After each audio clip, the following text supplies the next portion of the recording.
Baik, terima kasih buat waktu dan kesempatan yang telah diberikan kepada saya. Di sini saya sebagai penyaji kedua ingin mempresentasikan penyajian kami selanjutnya. Baik, langsung saja kita masuk pada contoh soal efek fotolistrik. Ada satu contoh yaitu sebuah logam natrium disorot dengan cahaya yang memiliki panjang gelombang 200 natrium. Tentukan energi kinetik maksimum yang dikeluarkan fotoelektron, kemudian besar panjang gelombang ambang untuk natrium. Jadi, berdasarkan contoh soal tersebut, ada dua hal yang ditanyakan. Yang pertama yaitu menentukan energi kinetik maksimum yang dikeluarkan oleh fotoelektron, kemudian selanjutnya itu besar panjang gelombang ambang untuk natrium. Baik, kita akan mengerjakan satu persatu. Di situ sudah ada penyelesaian. Pertama kita akan menyelesaikan pertanyaan pertama, yaitu menentukan energi kinetik maksimum yang dikeluarkan oleh fotoelektron.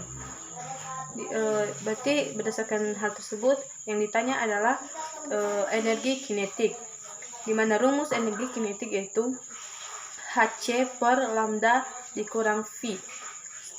EK sama dengan 1240 per 200 dikurang 2,46, di mana 1240 sudah merupakan ketentuan. Bisa kita lihat pada rumus panjang gelombang di slide selanjutnya, yaitu Hc sama dengan 1240 eV natrium. Kemudian 200 itu merupakan sudah diketahui di soal, merupakan cahaya panjang gelombangnya.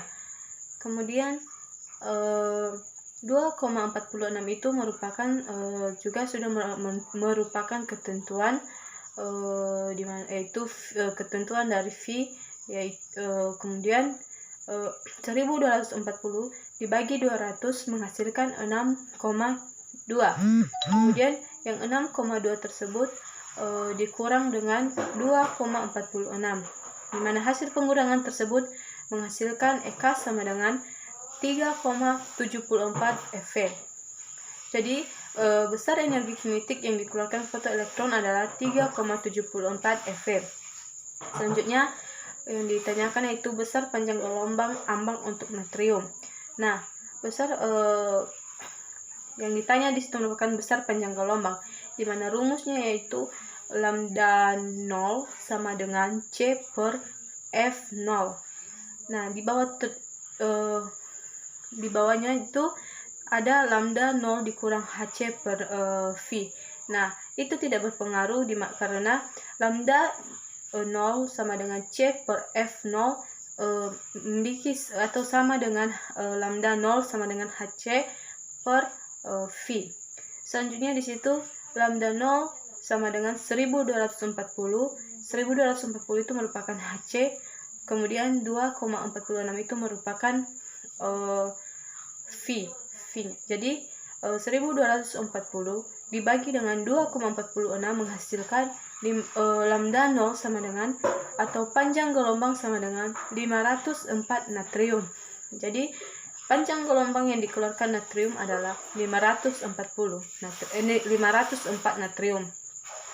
Selanjutnya di slide selanjutnya, rumus energi kinetik atau teori kuantum, di mana EK sama dengan Hf dikurang V. Kemudian EK sama dengan Hv dikurang EK sama dengan Hf dikurang Hf0. Selanjutnya EK sama dengan H dalam kurung F dikurang F0. Nah, di mana H itu merupakan konstanta Planck atau Gs, kemudian F itu merupakan frekuensi foton atau Hertz, kemudian V itu merupakan fungsi kerja atau Fv, dan F0 itu merupakan frekuensi ambang atau Hertz. Kemudian ada di situ rumus panjang gelombang. Nah, lambda 0 sama dengan C per V per F0 sama juga hanya dengan lambda 0 sama dengan Hc per V, di mana lambda 0 merupakan atau sama dengan panjang gelombang atau M, kemudian C itu merupakan kecepatan cahaya 3,10 10⁸ meter per sekon, dan Hc itu merupakan 1240 eV/nm. Selanjutnya kita masuk pada pengertian efek Compton. Nah, efek Compton merupakan peristiwa terhamburnya sinar X atau foton saat menumbuk elektron dia menjadi foton terhambur dan elektron. Nah, efek Compton ini diungkapkan oleh seorang ilmuwan yang bernama Compton pada tahun 1923. Nah, si Compton ini melakukan sebuah eksperimen, di mana eksperimen yang dilakukannya itu dengan menembakkan sinar X yang dikeluarkan dari bahan radioaktif lempengan tipis. Nah, berdasarkan eksperimen tersebut menghasilkan atau menunjukkan bahwa setelah keluar dari lempengan tersebut, gelombang elektromagnetik akan akan mengalami hamburan seperti yang sudah dijelaskan, yaitu di mana akan menghasilkan efek atau rumusnya yaitu efek Compton persamaan Einstein, yaitu E sama dengan mc pangkat 2, atau jika diuraikan E sama dengan m kali c sama dengan pc, di mana E merupakan energi atau J, dan M merupakan massa atau G, dan C merupakan kecepatan cahaya atau meter per sekon. Selanjutnya yaitu dualitas gelombang partikel. Nah, dalam fisika dan kimia, dualitas gelombang partikel menyatakan bahwa cahaya dan benda memperlihatkan sifat gelombang dan partikel.